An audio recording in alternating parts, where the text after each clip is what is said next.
जिस प्रकार का इंडिपेंडेंट स्टेज भारत ने यूक्रेन के मुद्दे में दिखाया है, अगर इजराइल के मुद्दे में पुरानी सरकारें बिना डरे दिखाती तो आज मिडिल ईस्ट के साथ में भारत की स्थिति भी कुछ और होती। Because only together can we create the change we wish to see.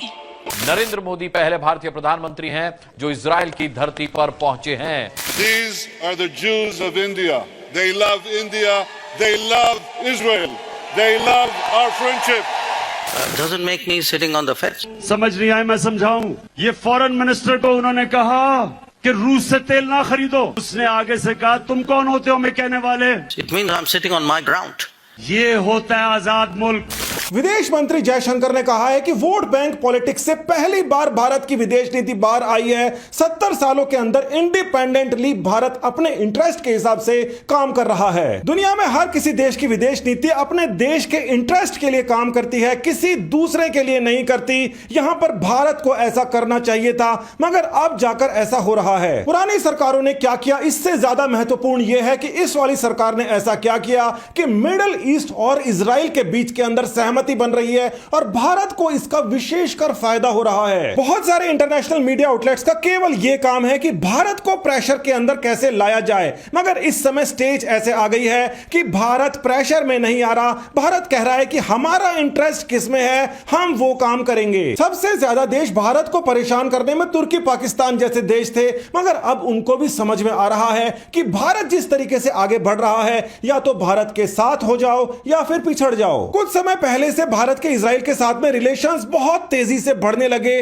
TRT world तुर्की का ऑफिशियल मीडिया है, यह आगाह करता है अपने यहां पर कि इजरायली ड्रोनों का भारत के पास में जाना कई लोगों को गड़बड़ कर देगा। उनका यह मानना है कि जो बेहद आधुनिक ड्रोन भारत के पास में इजराइल से आ रहे हैं वो अपनी प्राइस से बहुत ही कम है, क्योंकि इजराइल चाहता है भारत के साथ में कॉपरेशन बढ़ाना, पैसे मैटर नहीं करते। पुराने दिनों को याद करके लिखा जाता है कि पहले वाली सरकारें कैसे काम करती थी। नरसिम्हा राव की सरकार तक भी ऐसा होता था कि इजराइल से ज्यादा फिलिस्तीन को सपोर्ट मिला करता था, मगर समय के साथ में जैसे ही मोदी पावर में आते हैं चीजें ड्रामेटिकली बदलने लग जाती हैं। कई सारे विदेश प्रदर्शनों की साजिश लिखी जाती है बाहर और उनका हम यहां पर इफेक्ट देखते हैं। हमारे इंडस्ट्रियलिस्ट के खिलाफ माहौल बनाया जाता है और उनके अंदर एक नाम है अदानी। सभी जानते हैं कि इंडिया का बहुत ही बड़ा रोल रहा है हाइफा पोर्ट की लड़ाई को जीतने में और इजराइल की फॉर्मेशन के अंदर। यहां का जो सबसे स्ट्रेटेजिक पोर्ट है यानी कि हाइफा पोर्ट, उसको अदानी को दे दिया गया। इजराइल का मीडिया बिल्कुल फ्री है, मगर वो इस बात की तारीफ करके कहता है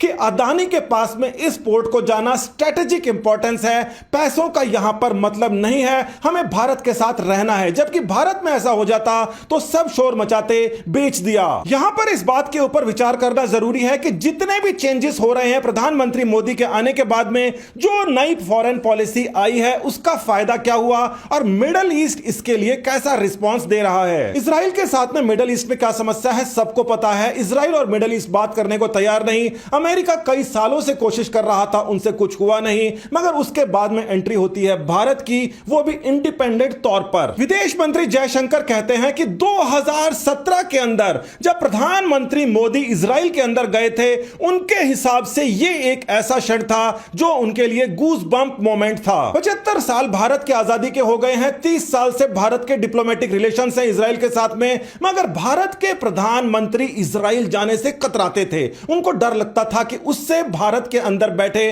कुछ वोट बैंक नाराज हो जाएगा, यानी कि फॉरेन पॉलिसी के अंदर मिलावट थी भारत के वोट बैंक पॉलिटिक्स की। 2017 के अंदर भारत की विदेश मंत्री स्वर्गीय सुषमा स्वराज जी थी, मगर इस मोमेंट को जयशंकर जी ने सबसे ज्यादा इंपॉर्टेंट बोला है और साथ ही के अंदर यहां पर एक बहस शुरू हो गई कि 70 साल आखिर कैसे लग गए इंडिया के प्रधानमंत्री को इजराइल में जाने को, जबकि इजराइल भारत के लिए बहुत ज्यादा बेनिफिशियल है। अब यहां पर सोचिए कि मिडिल ईस्ट कैसा रिस्पॉन्ड करेगा। जिस डर के लिए कई सारे प्रधानमंत्री इजराइल नहीं गए, उसके लिए मिडिल ईस्ट ने रिस्पॉन्स किया, मगर जैसा पुराने प्रधानमंत्रियों ने सोचा था बिल्कुल उसके उल्टा भारत के फेवर के अंदर रिस्पॉन्स आया। प्रधानमंत्री मोदी के इजराइल जाने के बाद में सबसे बड़ी, सबसे आकस्मिक, सबसे आश्चर्यचकित करने वाली खबर आती है कि सऊदी अरेबिया ने एक बहुत ही बड़ा निर्णय लिया और वो निर्णय ये था कि भारत की जो एयरलाइंस इजराइल में जाना चाहती हैं उनके लिए अपना एयर स्पेस खोल दिया। हर एक कंट्री की जो एयर स्पेस होती है वहां से अगर कोई फ्लाइट निकलता है तो परमिशन लेनी पड़ती है, बताना पड़ता है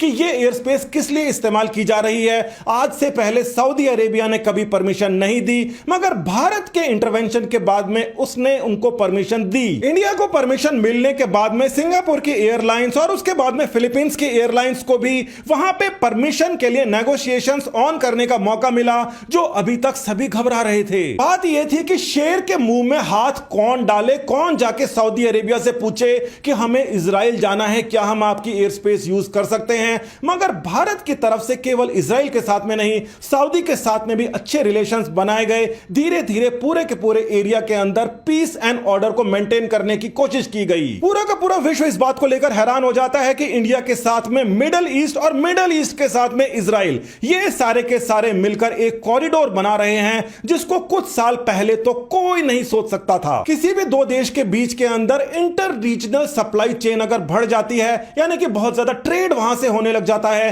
तो आपस के अंदर पब्लिक एक दूसरे से कनेक्ट फील करती है, व्यापारी कनेक्ट फील करते हैं और धीरे धीरे उनके रिलेशंस बेटर होते जाते हैं। भारत की वजह से हो रहा है। मजेदार खबर यह होती है कि हाइफा पोर्ट जब से अदानी के पास में आता है, उसके बाद में तुर्की की तरफ से भी एक और बड़ा स्टेप किया जाता है, जिसके बारे में कोई सोच नहीं रहा था। जयशंकर जी ने आज जो बयान दिया है ऐसे नहीं दिया। इतने बड़े आदमी की अगर कोई बात नॉर्मल भी निकलती है तो उसके पीछे बहुत बड़ा कारण होता है, और वो कारण है आज ही के दिन खबर आई है कि जो तुर्की इजराइल के साथ में बहुत ज्यादा नाक से कोड़ा करता था, अचानक से उसका एक वेसल यानी कि उसकी एक शिप इजराइल के अंदर जाकर पहुंच जाती है। पिछले 10 सालों से तुर्की की कोई भी शिप इजराइल के अंदर डॉक नहीं की थी, मगर अदानी के हाइफा पोर्ट के अंदर तुर्की की शिप को भी आखिरकार आना पड़ता है अपने रिलेशंस को बढ़ाने के लिए। भारत के बिजनेसमैन भारत के हिसाब से सोचते हैं, जिस देश की कंपनियां बड़ी होती हैं वही देश आगे बढ़ता है, मगर इसीलिए भारत के अंदर कुछ विदेशी साजिश चल रही थी